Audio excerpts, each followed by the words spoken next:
Ne ineno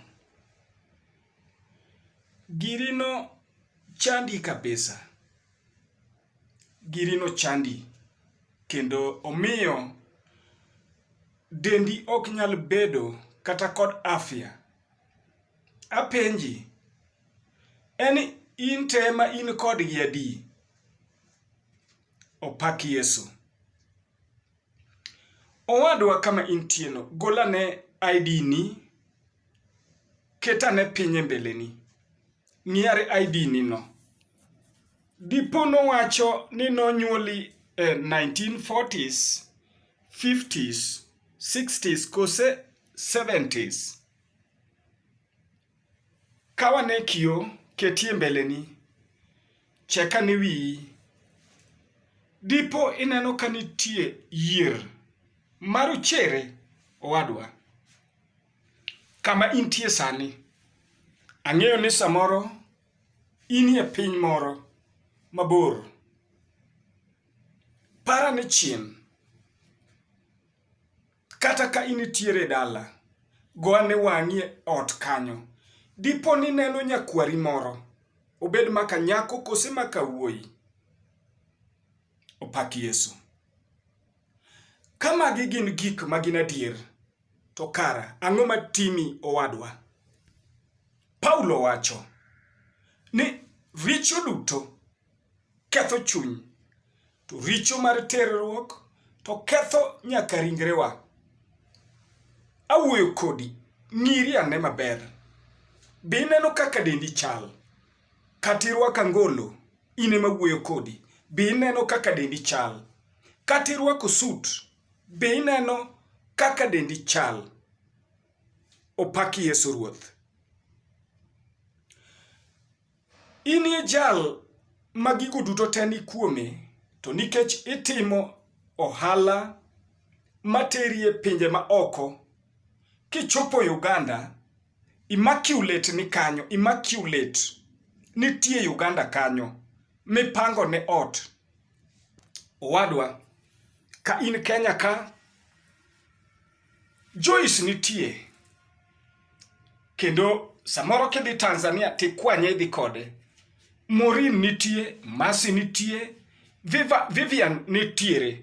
Ka in ei Nairobi ka, to in gi machielo, kidok Kisumu, nitiere machielo. Opak Yesu wadwa. Be ineno gima timore kuomi? Be ineno ka yandi holo loan maduong' michulo kod luya? To ne gichamo te mane gitieko.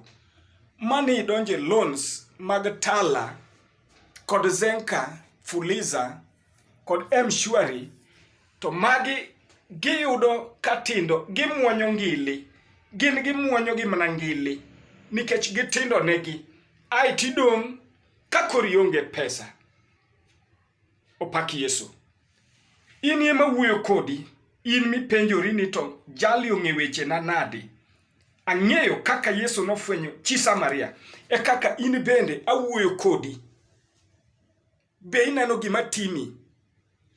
Kopo ni gima nyalo ketho ringreni kod mwanduni en tim mar terruok, to kara kaber to gima rwaki richono emonegi ng'ol oko. Kotami ng'olo, ti or ote mondo walam ni Nyasaye mondo mi otok gino oko. Oko ndusi, otok oko. Mondo idong' thuolo itine Nyasaye. Pilu manie puodho ok nyal lungi. Kiwinjo ka wachi ni lungi, to ng'e ni en pilu ma in iwuon ikawo, ikete dis kama ichiemeno. Kik imodh pi, go chongi piny, kendo ilam Nyasaye. Idhi kwa jaodi ng'wono kuom gik misetimo gi chuny malit misekelo ne in owadwa. Opak Yesu. Be ineno? Ineno katimore maber? Be ineno kod higni go ka en gima ber? Be ineno ka ngima mari okethore? Kata kore dhiga e pi Mombasa, to kata lewni mirwakogo pogo in kod okela mag nam onge, nikech uchaluru, nikech tim mar terruok midonje kod higni 60 omiyo dendi okethore. Apako Yesu ja Nazareth. Ka lweti ema teri e richo, to lweti ne ming'adi. Agone Nyasaye erokamano. Kendo adwa na wuo kodi, in jal matimo ma, kisebedo ng'ama duong' monego iyal injili mar Yesu Kristo. Adwa na lam kodi Nyasaye. Kaponi gino timore ni, ng'eni gima timi oken gima in wuon ihero, to irodhno kod gimo kidwar. Emomiyo kata dendi okethore okinyal neno, kata nyingi kethore okinyal neno. Kami wuothe to ineno ka ji wuoyo kuomi ni pango mon, kendo giwacho ni nyiholo tala gi nyulo, iholo zenka gi nyulo, iholo mshwari gi nyulo, to ni iholo nyaka loan mani singe title deed kata logbook macha bende ne gi hadho. Gochongi piny. Nyasaye wuoro, Nyasaye wuowi, Nyasaye Roho Maler, kuom nying Yesu Kristo ma ja Nazareth.